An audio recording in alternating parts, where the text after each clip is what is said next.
Hello friends, स्वागत है आप सभी दोस्तों का हमारे अपने YouTube चैनल, इसके अलावा फेसबुक पर भी सभी दोस्तों का मैं शैलेंद्र राज को स्वागत करता हूं आज अपने इस YouTube चैनल पर, जिस पर आप लोग बहुत ही इंटरेस्टिंग स्टोरीज को देखते हैं। उसी क्रम में आज एक ऐसी स्टोरी जिसने गरीबी और अमीरी की दीवार को तोड़ करके दो प्रेमी आपस में कैसे मिले, कैसे एक बहुत ही ज्यादा पैसे वाली लड़की और एक बहुत ही ज्यादा निम्न और गरीब घर का लड़का कैसे आपस में मिलते हैं, कैसे उनकी दोस्ती होती है, पूरी कहानी आपको बताता हूँ। तो बात करते हैं सबसे पहले लड़के की, जिसका नाम है आरब। आरब जो था बहुत ही ज्यादा मेहनती, बहुत सीधा लड़का था। उसके फादर जो थे, उसके पिता वो एक पंचर की दुकान किया करते थे। उसी पर कभी कभी आरब भी उनका हाथ बटाया करता था। पढ़ने में बहुत ही ज्यादा मेहनती और बहुत ही ज्यादा काबिल लड़का था। एक दिन क्या होता है, सानिया नाम की एक लड़की होती है, उसके फादर मोस्टली उसी जगह से, उसी साइड से निकलते थे। कभी कोई बात हो जाती थी तो वो वहां पर आकर के बैठ भी जाया करते थे। एक दिन क्या हुआ, जो सानिया थी उसके पिता की गाड़ी वहीं पर उसकी दुकान से थोड़ा पहले उसका खराब हो जाता है, उसका टायर पंक्चर हो जाता है। तो चूंकि वहीं पर उसकी दुकान थी पास में ही, तो उसके पिता दुकान पर ही बैठे थे। तो उसके सानिया के पिता ने कहा कि हमारी गाड़ी खराब हो गई है, तो उसको थोड़ा सीट ठीक कर दीजिएगा, हमारी जो पंक्चर है टायर, तो उसको चेंज कर दो। इसके लिए जब आरब वहां से उनकी हेल्प के लिए, अपने पिताजी की हेल्प के लिए पहुंचा, टायर वगैरह को चेंज कराने के लिए स्टेफनी वगैरह से, तो उसकी उसी समय मुलाकात होती है सानिया से। आरब जो होता है सानिया को जैसे देखता है तो वो थोड़ा सा शर्मा जाता है। लड़की भी जब उसको देखती है, आरब को देखती है, उसके भी दिल में ये लगता है कि हाँ, यही वाला वो लड़का है जो हमारे जीवन का एक जीवन साथी बनेगा। धीरे धीरे क्या होता है, जब भी वहां से वो आते आपस में एक दूसरे से नजरें मिलती रहती। फिर क्या हुआ, धीरे धीरे सानिया मोस्टली जो है कभी कभी बहाना बना करके उस गली से निकलती थी, उसी दुकान से, उसको देखने के लिए आरब को। धीरे धीरे उनकी आपस में मुलाकात होने लगी, किसी न किसी बहाने से वो मिलने लगे। और मिलने लगे तो उनके आपस में जो प्रेम था उसकी धीरे धीरे पंखुड़ी निकलने लगी, पत्ते निकलने लगे।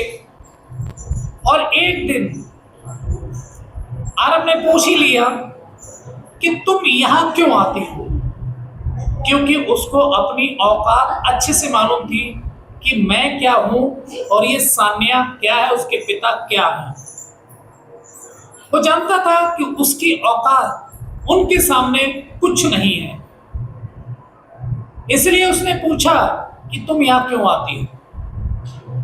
सानिया थोड़ी देर चुप रही और उसने कहा कि क्यों आती हूं, मैं तुमसे मिलने आती हूं।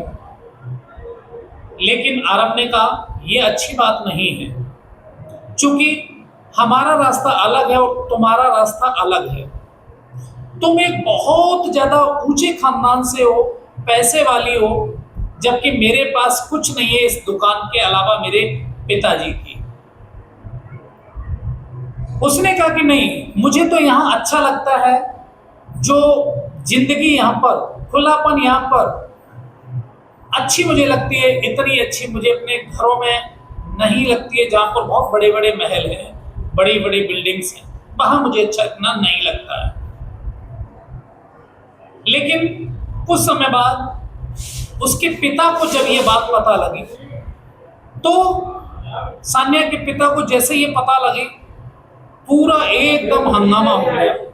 उसके पिता ने कहा, जाकर के उसको अड़काया जाकर के आरब के पिता को, कि तुम्हारे बेटे की हिम्मत कैसे पड़ गई हमारी बेटी से बात करते थे। कुछ समय बाद क्या हुआ, जब वो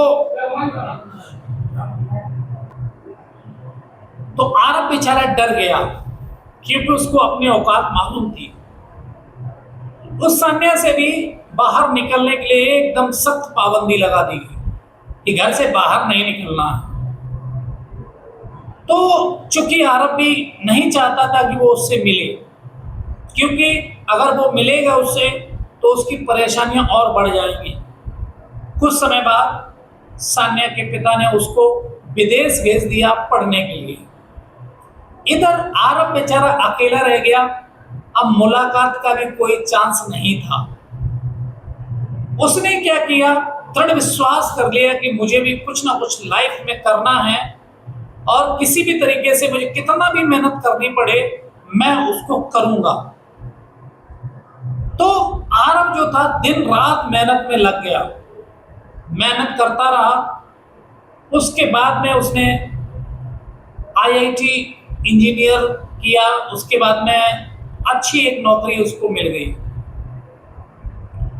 धीरे धीरे उसने अपने इसके साथ साथ उसने एक बिजनेस भी डाल दिया, उसके साथ साथ अपनी नौकरी के साथ साथ अपने पिता की मदद से। और देखते ही देखते वो एक बहुत पैसे वाला और बहुत ही अच्छे शानदार परिवारों में गिना जाने लगा कुछ ही सालों में। जब उस सान्या की भी पढ़ाई खत्म हुई तो जब वो वापस लौट करके आई तो धीरे धीरे चूंकि मुलाकात और बात का पूरा सिलसिला बिल्कुल बंद हो चुका था। जब वो वापस आती है, एक दिन उसके दिल में ये आता कि पता नहीं आरब ने शादी तो नहीं कर ली, आरब कहाँ रहता है, कैसे रहता है। उसके दिमाग में वहां आकर के कुछ चलने लगा। हालांकि आरब जो था अब वो भुला चुका था इन सब चीजों को। हो सकता है बड़े घर की बेटी है, कहीं ना कहीं चली गई होगी, किसी न किसी के साथ उसकी भी शादी हो गई होगी। एक दिन आरब जो था किसी मीटिंग में गया था और वही भाषण दे रहा था। उसी समय उसकी नजर पड़ी सान्या पर। मीटिंग खत्म होती है, उसके बाद उसकी मुलाकात उससे होती है। हालचाल एक दूसरे से वो पूछते हैं और वो उसको बधाई देती है सान्या कि निश्चित तौर पर तुमने कर दिखाया। मेरे पिता जिस तरीके से तुमसे खड़ा करते थे, अब तुम उनकी बराबरी के हो चुके हो। इसलिए मुझे लगता है कि हमारा जो प्रेम था वो आज भी बरकरार है। भले हम कुछ दिन के लिए अलग रहे, बंदिशें हम लोगों पर रही, लेकिन कहीं ना कहीं इससे भी हम लोगों को फायदा ही हुआ। आपने भी अच्छी नौकरी प्राप्त कर ली, बिजनेस भी डाल लिया, सब कुछ अच्छा हो गया। तो क्यों ना हमारी वो जीवन जो मैं जीना चाहती थी वो हम एक दूसरे के साथ में स्टार्ट करें, शुरुआत करें। धीरे धीरे जो दौर था मीटिंगों का, फिर वो शुरुआत उसकी हो गई और धीरे धीरे वो एक दूसरे से मुलाकात बात चलती रही। एक दिन आरब के पिता के पास सान्या के पिता आते हैं और उनसे क्षमा मांगते हैं। कहते हैं मैंने बहुत बुरा किया उस समय जब मैंने आपको बहुत उल्टा सीधा बोला।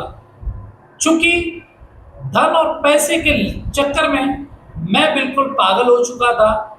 मुझे लगा कि मेरे पास जो है वो किसी के पास नहीं है और मेरे अनुसार आप कुछ नहीं हो। लेकिन मैं अपनी गलती को स्वीकार करता हूँ और मैं चाहता हूँ कि हमारे जो बच्चे हैं दोनों वो एक दूसरे को प्रेम करते हैं और मेरी जो बेटी है वो भी आपकी बेटे से बहुत प्रेम करती है। अगर मैंने कहीं रिश्ता कर भी दिया तो मुझे लगता है कि मेरी बेटी इतना खुशी कहीं नहीं रह पाएगी। भले ही मैं अच्छे खानदान में, बहुत पैसे वाले खानदान में अपनी बेटी की शादी कर दूंगा, लेकिन जितना खुश वो अरब के साथ रहेगी उतना खुश कभी किसी के साथ नहीं रह सकती है। इसलिए मैं चाहूँगा कि आप जो है अपने बेटे की शादी मेरी बेटे के साथ करा दीजिएगा।